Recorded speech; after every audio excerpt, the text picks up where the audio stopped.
El hombre más misterioso de la Edad Media.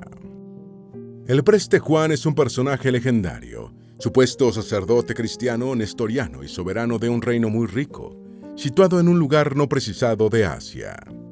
La leyenda, después enriquecida con textos antiguos de toda índole, cobró vigor en el siglo XII, cuando una carta enviada por el presunto preste Juan llegó a manos del emperador romano de Oriente. A partir de allí se inició la búsqueda del legendario personaje y su reino, que tras no ser encontrados en Asia, se asumió que estaban en África, específicamente en la antigua Abisinia, en la actual Etiopía. Incluso una versión sitió los dominios del preste Juan en Norteamérica, en el territorio de un legendario reino aborigen del actual estado norteamericano de Carolina del Sur. ¿Cómo se inició la leyenda del preste Juan? ¿Por dónde fue buscado el legendario y misterioso personaje? ¿Cuáles fueron las relaciones que se le atribuyeron con notables personajes históricos como Gengis Khan? ¿Qué implicaciones tuvo su búsqueda para Europa? ¿Cómo fue desdibujándose la creencia en la existencia del preste Juan? ¿Y cómo fue tratada su figura en la literatura, desde Shakespeare hasta Umberto Eco y el cómic del siglo XX? En este video conocerás las respuestas a todas estas preguntas sobre uno de los personajes legendarios más misteriosos e influyentes de la Edad Media, un enigma de lo más interesante sobre él, que quizás sabes muy poco. Antes de meternos a fondo, no te olvides de suscribirte a nuestro canal y activar las notificaciones para mantenerte al día con nuestras actualizaciones.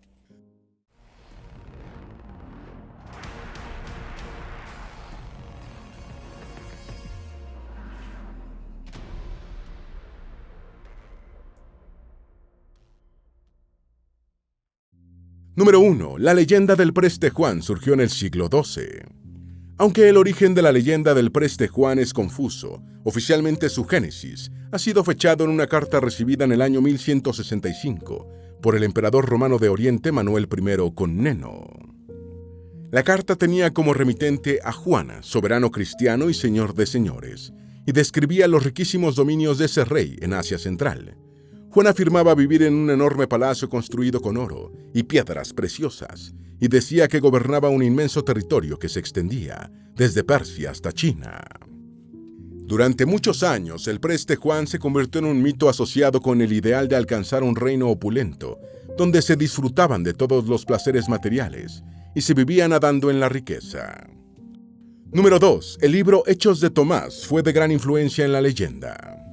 La leyenda del preste Juan se nutrió en buena medida de los relatos anteriores sobre los viajes de los occidentales a Oriente y las experiencias vividas en unas culturas significativamente diferentes a las de los viajeros.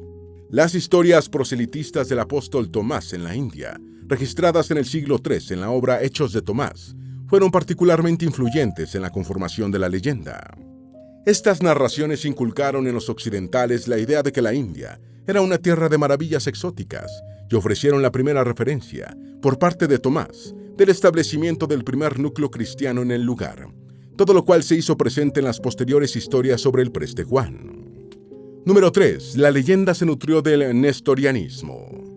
La leyenda igualmente se nutrió de informes distorsionados sobre el nestorianismo, una interpretación cristológica atribuida al monje de la primera mitad del siglo V, Nestorio. Esta corriente, considerada herética por el catolicismo, atribuía dos naturalezas radicalmente separadas, una humana y una divina, a Cristo, y había ganado muchos seguidores en Oriente, atrayendo la atención de los occidentales como algo exótico, aunque familiarmente cristiano. Asimismo, los misioneros de la Iglesia de Oriente alcanzaron notables éxitos entre los turcos de Asia Central y los mongoles, y algunos historiadores sugieren que la leyenda del preste Juan pudo haber surgido del clan Keriat. Durante el siglo XII, los Keraitas fueron una de las 5 confederaciones tribales mongolas o turcas dominantes en la región de Altai-Sayan, cerca de la confluencia de las actuales China, Mongolia, Rusia y Kazajstán, y se habían convertido al nestorianismo en el siglo XI. Número 4. Un preste era un sacerdote de alto nivel.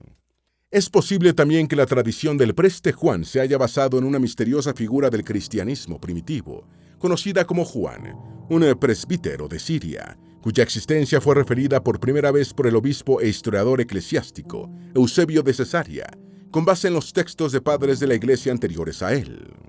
Este personaje, supuestamente activo en el siglo I, al que un documento le atribuye la autoría de 2 epístolas de Juan, se suponía que había sido maestro del mártir Papías, aunque su relación con el preste Juan no va mucho más allá de la coincidencia en el nombre. El título preste es la adaptación del término griego presbíteros, que literalmente significa anciano y que se usaba para hacer referencia a sacerdotes de alto rango. Número 5. La leyenda se alimentó del cuento Simbad del Marino y de otras obras literarias. Las posteriores historias sobre el preste Juan tomaron prestados muchos elementos de la narrativa literaria relacionada con Oriente, incluidos gran cantidad de relatos de viajes de la antigüedad y la temprana Edad Media. A menudo los detalles se sacaron de relatos pseudohistóricos o literarios, como el cuento árabe Simbad del Marino y el romance de Alejandro, una narración fantasiosa de las conquistas de Alejandro Magno. La leyenda del preste Juan quedó establecida como tal en el siglo XII, con las visitas de un arzobispo de la India a Constantinopla y de un patriarca indio a Roma durante el papado de Calixto II. Sin embargo, estas supuestas visitas de los descendientes de los primeros cristianos convertidos por Santo Tomás no han podido confirmarse y provienen de informes de segunda mano. Número 6. Según un relato, derrotó a los reyes de Persia y Media y conquistó la ciudad de Ecbatana. El cronista alemán Otto de Freising informó en 1145 que el año anterior había conocido a Hugo, obispo de Jabala, en la corte del Papa Eugenio III en Viterbo. Hugo había sido enviado por el príncipe Raimundo de Antioquía en busca de ayuda occidental contra los sarracenos, después del asedio de Edesa, lo que indujo al pontífice a convocar la Segunda Cruzada. Hugo le habló a Otón, en presencia de Eugenio III, sobre el preste Juan, un cristiano nestoriano que era a la vez rey y sacerdote, y que había arrebatado la ciudad de Ecbatana a los reyes hermanos de Persia y Media, después de una gran batalla, no hacía muchos años. Número 7. Quiso arrebatar Jerusalén a los musulmanes. Tras su victoria sobre persas y medos, el preste Juan supuestamente se dirigió a Jerusalén para recuperar Tierra Santa, pero tuvo que retornar a su país al ser detenido por una crecida del río Tigris. De acuerdo con la narración del obispo Hugo, la riqueza del preste Juan quedaba en evidencia por su cetro de esmeraldas, mientras que su santidad se atribuía a que decía ser descendiente de los Reyes Magos. El escritor estadounidense Robert Silverberg relaciona este relato con los hechos históricos de 1141, cuando Yelud Dashi, Khan de Kara Kitai, derrotó a los turcos seleúcidas en la batalla de Qatbana, cerca de Samarcanda. En ese momento, los seleúcidas gobernaban Persia y eran la fuerza dominante del mundo islámico, aunque la derrota de Qatbana los debilitó considerablemente. Número 8. No hay motivo para asociar al Khan Yelud Dashi con el preste Juan. En ese momento, el Kanato de Kara Kitai era budista, es decir, no cristiano, y no existe ninguna razón para asociar al Khan Yelud Dashi con el preste Juan. Sin embargo, muchos vasallos de Kara Kitai eran nestorianos, lo que puede haber contribuido a la leyenda. También es factible que los occidentales, poco familiarizados entonces con el budismo, entendieran que si un gobernante no era musulmán, debía ser cristiano. En todo caso, la victoria del Kanato de Kara Kitai alentó a los cruzados occidentales a liberar Tierra Santa. Igualmente es posible que el cronista Otto registrara el confuso informe de Hugo para desalentar a los partidarios europeos de las cruzadas, ya que no se podía confiar en la ayuda de un misterioso y poderoso rey oriental. Número 9. La carta del emperador bizantino capturó la imaginación de los lectores occidentales.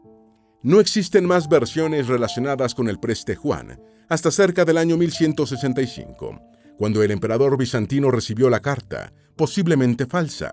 Sin embargo, falsa o auténtica, empezaron a circular por toda Europa copias de la carta, un maravilloso relato epistolar que sugería que su autor conocía los hechos de Tomás, el romance de Alejandro y otras obras. La carta dirigida al emperador oriental Manuel I Comneno supuestamente fue enviada por el preste Juan, rey de la India y descendiente de uno de los Reyes Magos. La narrativa mágica y las fabulosas riquezas descritas capturaban la imaginación de los europeos que leían la carta, que fue traducida a numerosos idiomas, incluyendo el hebreo. Número 10. La invención de la imprenta dio un enorme impulso a la difusión de la carta. A medida que pasaba el tiempo, la carta iba siendo embellecida en diferentes manuscritos, de los que todavía se conservan algunos ejemplos. La invención de la imprenta en el siglo XV proporcionó un formidable impulso a la popularidad de la carta, ya no en copias manuscritas, sino impresas. Cuando comenzó la época de la exploración del mundo por parte de los grandes navegantes europeos, la supuesta carta del Preste Juan todavía estaba presente en la cultura popular. En la imaginación de muchos europeos de ese tiempo, en algún lugar de la inmensidad de Asia Central, había un reino de cristianos nestorianos, seguramente rodeado de enemigos. Número 11. El Papa Alejandro III envió una carta al Preste Juan con un emisario, pero el cartero se perdió en la historia. El interés producido por la carta y la credibilidad otorgada al reino del Preste Juan llegaron a ser tan grandes durante el último cuarto del siglo XII, que en septiembre de 1177, el Papa Alejandro III despachó hacia Oriente una carta dirigida al misterioso personaje, que fue llevada por Felipe, médico del pontífice. Del médico y emisario papal Felipe no se tienen más registros históricos, pero es de suponer que partió hacia su incierto destino y después no pudo regresar a Occidente por algún motivo.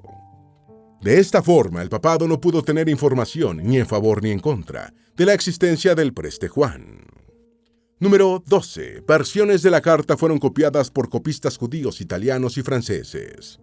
Entre tanto, la carta emitida por el presunto Preste Juan siguió circulando, acumulando más adornos con cada copia manuscrita elaborada. Los exámenes textuales realizados en tiempos modernos a algunos de estos manuscritos escritos en hebreo sugieren unas variantes idiomáticas asociadas con los judíos del norte, de la península itálica y del área de Languedoc, en Francia. En los textos hebreos se incluyeron algunas palabras italianas, y en todo caso, los copistas de estas cartas muy probablemente fueron occidentales. Número 13. Un hijo o un nieto del Preste Juan entra en escena. Después de la desastrosa Quinta Cruzada, iniciada en 1217, el obispo de Acre, Jacques de Vitry, regresó sin embargo en 1521 con una buena noticia. El rey indio David, hijo o nieto del Preste Juan, había lanzado su ejército contra los sarracenos, conquistando Persia, entonces en manos del imperio de Corasmia, y continuando su campaña hacia Bagdad. Este supuesto descendiente del Preste Juan se proponía reconquistar y restaurar Jerusalén. El polémico etnólogo e historiador soviético Lev Gumilev especuló que esta leyenda fue difundida por el minúsculo reino cristiano de Jerusalén, en el Levante, para estimular a la monarquía europea a que se interesara de nuevo en su guerra santa contra el Islam. Número 14. El supuesto rey David de India resultó ser Gengis Khan. El obispo de Acre llevaba razón en que un gran rey había conquistado Persia, solo que no había sido un David hindú, hijo o nieto del Preste Juan, sino el líder mongol Gengis Khan. A pesar de su crueldad, el imperio mongol dio a los cristianos occidentales la posibilidad de visitar tierras orientales ignotas y partieron en masa por los caminos seguros del Khan. La creencia en la existencia de un reino cristiano nestoriano perdido en medio de Asia y en que posiblemente la única esperanza para la supervivencia de los estados cruzados en el Levante era una alianza con un soberano oriental, fueron los principales motivos de las varias misiones diplomáticas occidentales enviadas ante los mongoles, incluso después de la muerte de Gengis Khan.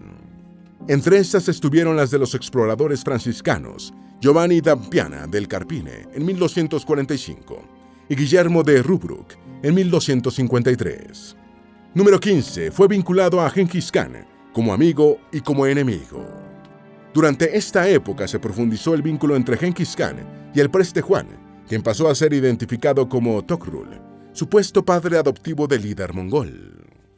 Marco Polo, el viajero franciscano Dorico de Pordenone y el historiador cruzado Jean de Jonville, entre otros exploradores y cronistas, despojaron al Preste Juan de su apariencia de otro mundo, presentándolo como un personaje terrenal. Odorico situó los dominios de Juan al oeste de Catay, en ruta hacia Europa, e identificó a su capital como Kozán, llamada después de otras maneras y localizada en otros lugares. Jonville retrató a Gengis Khan como un hombre sabio, que unió a las tribus tártaras y las llevó a la victoria contra su enemigo más poderoso, el Preste Juan. Número 16. Marco Polo señaló que el Preste Juan desairó a Gengis Khan cuando éste quiso casarse con una de sus hijas. El misionero francés del siglo XIII, Guillermo de Rubruck, conocido como Rubruquis, menciona a un personaje llamado But, señor de los Queraitas y hermano del rey nestoriano Juan, que fue derrotado por Gengis Khan. El Khan se llevó consigo a una hija de But y la casó con su hijo Tolui, unión de la que nació Monke, cuarto gran Khan del imperio mongol y monarca durante el tiempo en el que escribió Rubruquis. Según los viajes de Marco Polo, la guerra entre Gengis y el Preste Juan comenzó por un desaire. Siendo ya líder de los tártaros rebeldes, el jefe mongol pidió en matrimonio a una hija del preste Juan. Juan no solo rechazó la petición en términos categóricos, sino que se sintió ofendido de haberla recibido de un humilde vasallo. Siguió una guerra en la que el preste Juan fue derrotado y murió. Número 17. Togrul. En realidad fue un rey cristiano, primero aliado y después enemigo de Gengis Khan. Togrul, el personaje histórico asociado al preste Juan que se esconde detrás de estos relatos, era en realidad un rey cristiano nestoriano vencido por Gengis Khan. Togrul apoyó el ascenso a Khan de Gengis después de la muerte de su padre, Yesugei, y fueron aliados por un tiempo hasta que rompieron por unas diferencias matrimoniales. Gengis le propuso a Togrul el casamiento de un hijo y una hija con una hija y un hijo del rey nestoriano, lo que éste rechazó. La ruptura terminó en guerra en 1203, en medio de la cual Gengis capturó a una sobrina de Togrul, casándola con Tolui, matrimonio del que nacieron varios hijos, incluyendo a Monke. Número 18. Los dominios del preste Juan recobraron su visión fantástica. La característica principal del preste Juan presentado en estos relatos es su condición, no de héroe invencible, sino de un rey relativamente corriente, derrotado, como muchos, por los mongoles. Para cuando el imperio mongol se derrumbó en 1368, los europeos ya se habían alejado de la idea de que el preste Juan hubiese sido efectivamente un monarca de Asia Central. En todo caso, tenían pocas esperanzas de encontrar allí su reino, o lo que quedara de él, ya que los viajes por Asia Central se habían tornado de nuevo muy peligrosos, extinguida la seguridad proporcionada por el imperio mongol.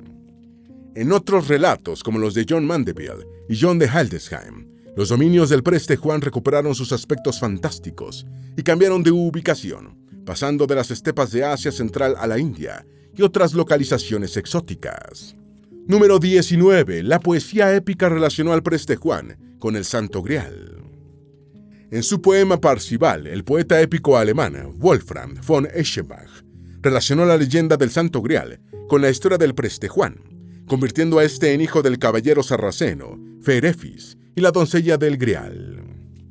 En 1876, el erudito ruso P.H. Brun lanzó una hipótesis de que Juan pudo haber sido uno de los reyes georgianos de la época de las Cruzadas, periodo durante el cual Georgia experimentó un resurgimiento militar que desafió al poder musulmán. Sin embargo, los historiadores modernos, incluyendo los georgianos, consideran improbable esta teoría, recordando que Georgia era ortodoxa y no nestoriana. Número 20. ¿El preste Juan era africano? Hay que tener en cuenta que cuando el preste Juan era considerado un legendario gobernante hindú, la India era un concepto considerablemente vago en la Europa medieval. Los cronistas y escritores hablaban de 3 Indias, y al no disponer de conocimientos reales sobre el Océano Índico, ni de informaciones geográficas precisas, Etiopía era a menudo incluida en una de estas Indias. En Occidente se sabía que Etiopía era un poderoso país cristiano, pero la expansión del Islam había hecho los contactos más esporádicos. Al no encontrar al preste Juan en Asia, surgió en el seno de los europeos la leyenda de que el personaje era más bien una referencia al reino cristiano de Etiopía. Las evidencias sugieren que la relocalización del territorio del preste Juan en Etiopía se posicionó en la memoria colectiva cerca del año 1250.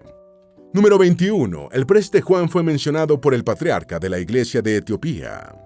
Marco Polo habló de Etiopía como un espléndido reino del cristianismo, y los cristianos ortodoxos cultivaban una leyenda según la cual los etíopes se levantarían para dominar Arabia, pero sin otorgarle ningún papel al preste Juan. En 1306, el soberano etíope Weden Arad envió a Europa a 3 decenas de embajadores que señalaron al preste Juan como el patriarca de su iglesia en uno de los registros de su visita. Cerca del año 1329, el misionero dominico occitano Jordanus describió en su libro Mirabilia Descripta a un preste Juan africano. Hablando de la Tercera India, Jordanus consignó una serie de relatos fantásticos sobre el país y su rey, de quien dijo que los europeos lo llamaban preste Juan. Número 22. Los reinos de Aragón y Etiopía consideraron una alianza matrimonial. A partir de esta época, la ubicación del preste Juan y su reino en África se hizo cada vez más popular. Esto probablemente estuvo influenciado por los crecientes lazos entre Europa y África cultivados por los monarcas de Aragón y Etiopía. En 1428, las casas reales de ambas monarquías consideraron activa y seriamente la posibilidad de un matrimonio estratégico entre los dos reinos. En 1487, los portugueses, Pero de Covilhã y Afonso de Paiva, fueron enviados hacia Oriente en una misión secreta por tierra para recopilar información sobre posibles rutas marítimas a India, pero también para averiguar todo lo posible sobre el Preste Juan. Covilhã pudo llegar a Etiopía y fue bien recibido, pero se le impidió partir. Número 23. El interés de Europa por encontrar aliados en el este impulsó la navegación intercontinental. El interés de Europa por encontrar aliados en Oriente, incluyendo la posibilidad de contactar al misterioso Preste Juan, fue un factor que impulsó la navegación intercontinental y el colonialismo temprano de los europeos en Asia y África.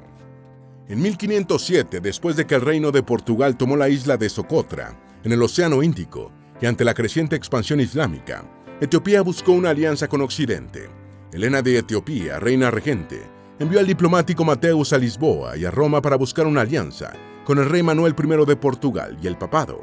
En 1520, Mateus viajó a Portugal vía Goa, junto con el sacerdote Francisco Álvares. Álvares escribió el libro Una verdadera relación de las tierras del Preste Juan de las Indias, que incluyó testimonios de Covilhã y fue el primer relato directo sobre Etiopía. Este relato aumentó considerablemente el conocimiento europeo de la época sobre el reino africano. Número 24. En el siglo XV, los europeos llamaban Preste Juan al emperador de Etiopía. Cuando el emperador etíope Lebna Dengel y el reino de Portugal establecieron contacto diplomático en 1520, los europeos se referían al monarca de Etiopía con el nombre de Preste Juan. Sin embargo, los abisinios nunca habían dado tal nombre a su emperador. 8 décadas antes, cuando los diplomáticos etíopes del emperador Sara Jacob asistieron al concilio de Florencia en 1441, habían quedado confundidos cuando sus anfitriones les pidieron que se refirieran a sí mismos como los embajadores representantes del Preste Juan.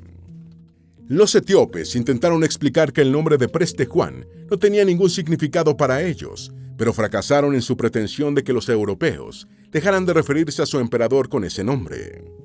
Número 25. La leyenda del Preste Juan fue introducida en Etiopía por los europeos. Algunos escritores que utilizaron el título de Preste Juan no consideraban que fuera un honorífico indígena. Jordanos, por ejemplo, parece usarlo por la familiaridad de sus lectores con él, y no porque pensara que fuera el nombre de un personaje auténtico. Durante mucho tiempo se ha afirmado que Etiopía, la antigua Abisinia, fue el origen de la leyenda del Preste Juan, pero lo que realmente ocurrió fue que el relato se adaptó para que encajara en ese reino, del mismo modo que antes había encajado en Asia Central. Los eruditos no han encontrado ningún material primitivo que permita asociar a Abisinia con Juan, y los especialistas en historia etíope han demostrado que la leyenda solo se empezó a referir allí después de que los navegantes portugueses comenzaron a circunnavegar África. Número 26. Un emperador etíope del siglo XVIII negó toda relación de su reino con el Preste Juan.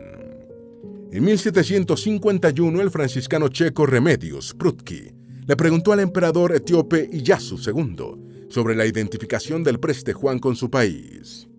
Prudki señaló que el rey estaba asombrado y le dijo que los reyes de Abisinia nunca habían estado acostumbrados a llamarse a sí mismos por ese nombre. En una nota sobre este pasaje, el académico británico Richard Pankhurst escribió que esta era aparentemente la primera declaración registrada de un monarca etíope sobre la leyenda del Preste Juan. Número 27. La versión americana de la tierra del Preste Juan. En su colección de narraciones, Décadas del Nuevo Mundo, el historiador italiano Pedro Mártir de Anghiera, quien estuvo al servicio de España durante la era de las exploraciones entre los siglos XV y XVI, identificó a la tierra del Preste Juan con el legendario reino aborigen de Chicora, en Carolina del Sur, Estados Unidos. Francisco de Chicora fue el nombre español de un nativo del actual territorio del estado de Carolina del Sur, que en 1521 fue secuestrado y llevado a España por el explorador español Lucas Vázquez de Ayllón. Francisco de Chicora le dijo a Anghiera que su tierra estaba gobernada por sacerdotes. En 1526, el indígena acompañó a su secuestrador a una nueva expedición a América y al llegar escapó para reunirse con su gente. Número 28. Shakespeare y Tirso de Molina hicieron referencias literarias del Preste Juan. Hacia el siglo XVII, los eruditos habían demostrado la falta de conexiones indígenas entre el Preste Juan y Etiopía, y la búsqueda del legendario personaje fue perdiendo interés poco a poco. Sin embargo, la leyenda había permeado la cultura europea y mundial durante varios siglos, alentando a eruditos, exploradores, misioneros y cazadores de tesoros. Todavía en el siglo XVII, Shakespeare y Tirso de Molina hicieron referencias del legendario rey en las comedias Mucho ruido y pocas nueces y El burlador de Sevilla. En el siglo XX, la perspectiva de encontrar el reino del Preste Juan había desaparecido casi por completo. Número 29. El Preste Juan fue un personaje de cómic en el siglo XX. En 1910, el político y novelista escocés John Buchan utilizó la leyenda en una trama sobre una rebelión zulú en Sudáfrica, en su novela Prester John. Esta novela es un buen ejemplo de la narrativa de aventuras de comienzos del siglo XX y fue muy popular en su tiempo. Durante el resto del siglo XX, el personaje apareció ocasionalmente en ficciones pulp y cómics, y Marvel Comics ha incluido al Preste Juan en números de Thor y los Cuatro Fantásticos. Número 30. Umberto Eco, autor de la famosa novela El nombre de la rosa, introdujo al Preste Juan en 2 de sus obras. El Preste Juan fue un personaje importante en varios números de la serie de fantasía Hijo del Trueno de DC Comics, y en su novela de 1930, Guerra en el Cielo, el escritor británico Charles Williams convirtió al legendario personaje en un mesiánico protector del Santo Grial.